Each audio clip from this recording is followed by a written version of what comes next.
A few years ago, Uganda produced 5 million tons of maize. Uganda consumed only 1 million tons because Ugandans have other foods. It is only institutions and the animal feeds manufacturers that use maize.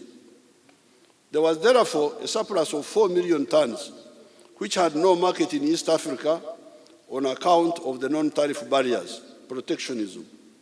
The prices collapsed, and the farmers in Uganda walked away from growing maize. Only now to be told that there is a big demand for maize, and even people are dying. The store of maize is the same as the store of milk, sugar, rice.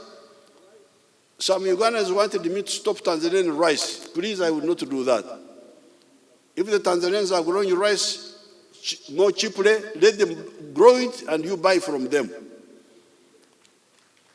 And if you want, you can apply and you shift and go and ask the Tanzanian government to allow you to do rice in Tanzania. In my opinion, East Africans will be better off if the most efficient East African producers are encouraged so that the whole of the region benefits.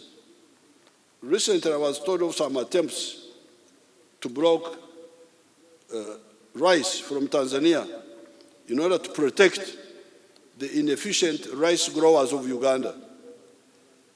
I could not accept such blindness. Why? First of all, punish Ugandans to consume expensive rice while Tanzanian brothers can produce cheaper rice. The other blindness is that you should remember that if you block Tanzanian rice, Tanzania will also block something else from Uganda, where then is the future of prosperity for our region. Why block East African products and open our markets for subsidized goods from Europe, China, Brazil, etc.? Those should be the ones to be blocked because they are unfairly selling in our market. Foreign governments subsidize goods versus our unsubsidized goods. If you allow subsidized Brazilian products to kill the market for Uganda's sugar in East Africa, what return benefit will East Africa get from Brazil? What does Brazil give you in return? East Africa is a potential superpower of the League of India or China. If we integrate economically and politically, assisted fortunately by the Swahili language, which is part of the heritage of this area.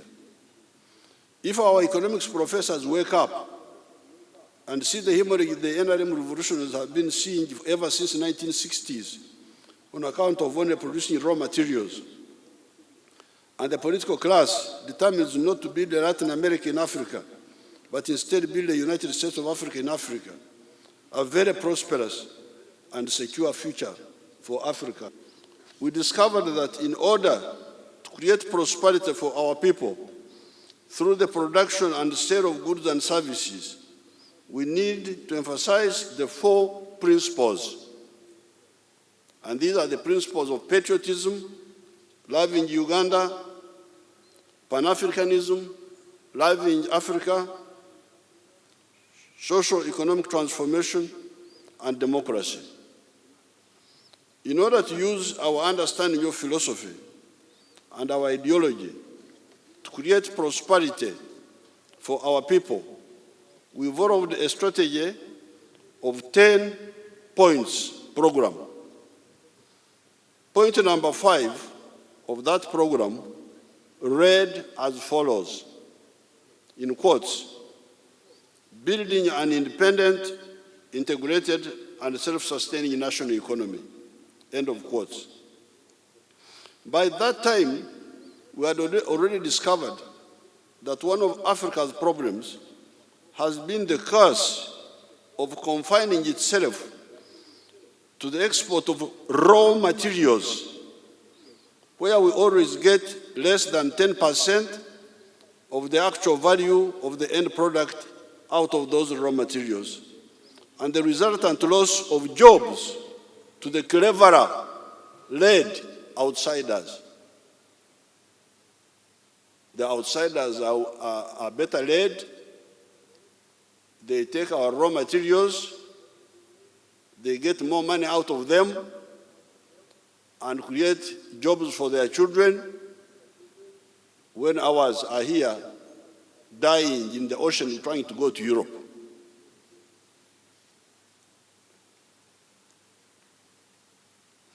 The external parasite groups are always interested in perpetuating that hemorrhage of resources and development energies from Africa to other places.